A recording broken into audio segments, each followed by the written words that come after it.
بسم الله الرحمن الرحيم، والصلاة والسلام على أشرف المرسلين سيدنا محمد صلى الله عليه وسلم. أهلا ومرحبا بكم في فيديو جديد.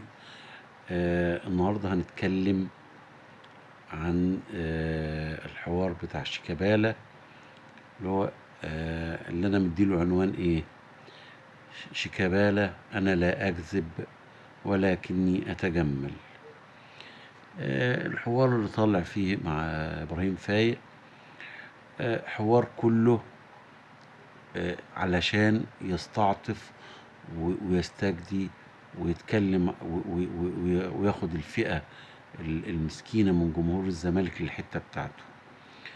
انت شيكابالا، انت ما اختلفناش انك انت لعيب كويس، ولكن انت تاريخك كله ما عليكش تاريخ دولي. حتى البطولات اللي خدها الزمالك في الفترات الأخيرة والفترات البعيدة حتى ما كانش ليك دور مؤثر فيها.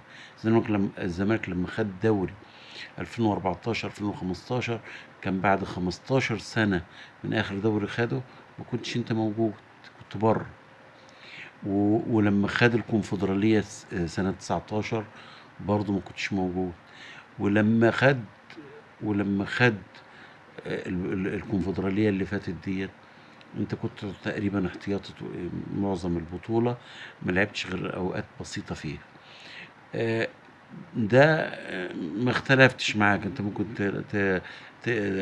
تلعب او ما تلعبش، او عملت تاريخ او ما عملتش، بتحب جمهور الزمالك ما بتحبوش، ده حقك انت تتكلم فيه. اما اللي مش من حقك ان انت طالع لي في دور القديس، انا لا اكذب ولكني اتجمل. هو قعدت وانا بتفرج على الحوار او ما شفت الحوار، قعدت اتكلم اشوف له ايه عنوان. فجات لي كده الفكره اللي هي العنوان بتاعها ده. افضل عنوان اللي قاله شيكابالا هي النقطه دي. انا هعمل عايزين مباراه مصر الاهلي والزمالك في البطوله في السوبر، نعمله عائدها لفلسطين. انت عملت ايه لفلسطين؟ انت طالع بس تتكلم؟ انت ما تعمل، ما تدي، ما تتبرع، ما تشتغل على كده، ما تعمل حملة دعائية للتبرع لفلسطين وتكون انت اول واحد فيها. لكن للأسف الشديد متاجرة بكل مشاكل الأمة، بكل المشاكل ديت، وتيجي تطلع تقول لي أصل أنا عايزين نتبرع. طب نيجي سيبنا الموضوع ده، يجي لي على موضوع إمام عاشور. يا حبيبي، في الأساس أنت مالكش صفة إنك تقول ده يرجع ولا ده ما يرجعش، ده يروح ولا ده ما بيروحش.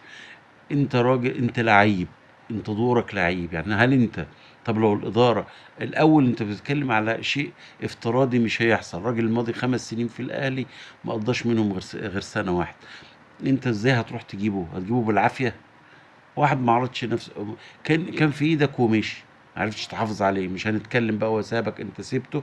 في النهايه هو الراجل مشي، عمل عقد مع النادي الاهلي، عمل عقد، جه من الدنمارك، عمل عقد مع النادي الاهلي، وعمل عقد ده لمده 5 سنين. انت عمال تتلزق فيه، تقول له لو جه وانا قابلته في الملعب واديني الفانيلا واديني مش عارف ايه. فانيله ايه؟ انت المفروض اللي تطلب فانيله امام عاشور النهارده، مش هو اللي يطلبها منك. وفي نفس الوقت آه، زميل ليك في الملعب، او انت بالنسبه له زميل، كنت زميل وما زلت. انت ممكن تقابله في الشارع، ممكن تقابله في مناسبه، ممكن تقابله في اي مكان. انت مجرد لعيب، هو لعيب. ممكن انت مش سبت الزمالك ورحت الاسماعيلي، مش سبت الزمالك ورحت اليونان، مش سبت الزمالك ورحت بلجيكا، مش سبت الزمالك ورحت السعوديه. سبت كل حاجة. يعني انت مش سبت انت نفسك، مش رحت للنادي الاهلي وخبطت عليهم ورحت العدل القيع وعايز العب؟ انتوا مش عايزيني ولا ايه يا جماعة؟ انت مش رحت عملت كده؟ هل لو هو ما تعاملش معاك بروح ان هو ممدوح عباس اتدخل، وانت رحت وقال انا هاخده، والاهلي ساب لك العقود، مش كنت لعبت في الاهلي؟ يعني ما كنت هتتوقف. فما تجيش انت النهارده تتاجر بلعيب هو تنال اخر لحظه ان هو مرتبط بيك، وانت اللي قلت له لا، انتوا بعتوه. وهو الراجل لما رجع، على حد كلام ميدو، ولا حد كلام الناس ان هو جه عرض قال انا عايز ارجع، انتوا معكوش فلوس. خلاص الراجل شاف مستقبله. مفيش بقى اصل امام هيرجع، اصل امام مش عارف ايه، والتاجر مش عارف الجمهور، والناس راحت والناس جت. انت نفسك يا شيكابالا جيت من اليونان على الاهلي، جيت من اليونان على النادي الاهلي عشان تلعب فيه، وقعدت مع الناس ومضيت ورحت النادي الاهلي، وحسام البدري، وحسام البدري قال الكلام ده كذا مره. فانت ما تجيش تتاجر بقى بلعيب، ما تجيش تتاجر. انت عملت كده قبل الموضوع ده قبله، عملت وجيت على النادي الاهلي، ولما الزمالك شاور لك رحت جري تاني عشان تعمل دور، تاخد دور البطوله المطلقه. ف تيجي انت اصل ده اللعيب طول المباراه عمال يقول لي مش عارف ايه، وعايز فانيلا ليه؟ هو كان وحشك؟ ما انت كنت كل يوم معاه. فانيلتك اللي هيعوز. فانت خليك في نفسك، خليك في فرقتك، وبعدين ما تتعداش دورك كلاعب في الفرقه. حتى مش لعيب اساسي، هو مؤثر. انت مؤثر اي مع الجمهور، دماغك مع الجمهور، عمال كل مباراه تنزل تاخد اللقطه وخلاص على كده. تقعد في المدرجات تعمل نفسك تبقى مصاب، تبقى مش عارف ايه، وما بتاخدش اي حاجه، وما بتاخدش حاجه. تيجي في الاخر تاخد اللقطه من اللعيبه اللي تعبانه وطفحانه الكوته في الملعب وعماله تاكل النجيله، تنزل تاخد اللقطه وتحيي الجمهور وتشتم في الاهلي. هو انت دورك بقى له 10 سنين ايه؟ لما بتاخدوا بطوله، الصدفه اللي انتوا بتاخدوها ديت، بتطلع تشتم في الاهلي وتاخد اللقطه من اللعيبه زمايلك اللي تعبوا فيه. لكن هل انت وريني بطولة انت كان ليك دور مؤثر فيها بنسبة 100% كده نقول عليها بطولة شيكابالا؟ اللهم عشان ادي لك حقك، البطولة اللي انتوا ما خدتوهاش برضو لما كان معاكم حسام حسن سنة 2009، اللي انت كنت هداف الفرقة، وكنت فعلا كانت من افضل المواسم بتاعتك. تقريبا فاكر ان مش عارف انت طلعت هداف الدوري ساعتها ولا ما طلعتش، بس كنت فعلا كانت من افضل المواسم اللي انت قضيتها، كنت بتلعب، ودي حقيقة تاخدها. انما غير كده فين انت من بطولة 19؟ فين انت من اي بطولة كاس من البطولات اللي انتوا بتحققوها ديت الكوليشن كان دي؟ فين؟ ف... فاللي انا بقول لك عليه ان انت النهارده تخليك في فرقتك، وتخليك في ناسك، وتخليك في كونك لعيب. اثبت نفسك انت الاول في اللعيب. انت عمال تدور على امام عاشور ومش هنجيبه وهنوديه وهنروح وهنيجي. انت مالك؟ ده مش شغلك ولا دورك. ده دورك كراجل كابتن الفرقه، تلم فرقتك، تلم اللعيبه اللي معاك، تلتزم بالقوانين، تبقى نموذج وقدوه لهم محترم، في الاحترام مع التعامل مع الخصم في وقت الهزيمه وفي وقت المكسب. وتبقى في الحاله ديت انت راجل ثبت ان انت كابتن فريق، وراجل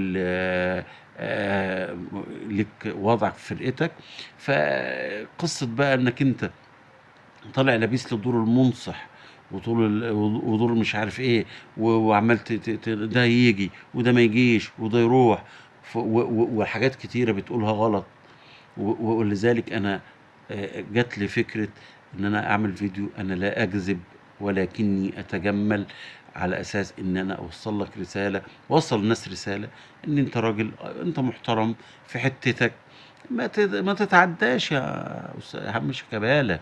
مش مجرد عشان تطلعوا لي بقى على ام بي سي مع ابراهيم فايق، وتطلع بقى تعمل لي طول القديس وتقول لي يمين وشمال وتروح وتيجي. لا لا لا لا، مش انتوا. خليك في ضوء في فرقتك، مالكش دعوه لا بامام عاشور، ولا لك دعوه بكهربا، ولا لك دعوه دي يجي ده ما يجيش. اثبت نفسك الاول عشان تقول لي. انت ممكن الصبح ما يجدلكش قعده، الراجل بتاعك ده مش عايزك، المدرب بتاعك مش عايزك. فده اللي انا كنت عايز اقوله. بشكركم، وان شاء الله يجي الفيديو يعجبكم، اتمنى التوفيق لمنتخب مصر ان شاء الله في المباراة القادمة. والسلام عليكم ورحمة الله وبركاته.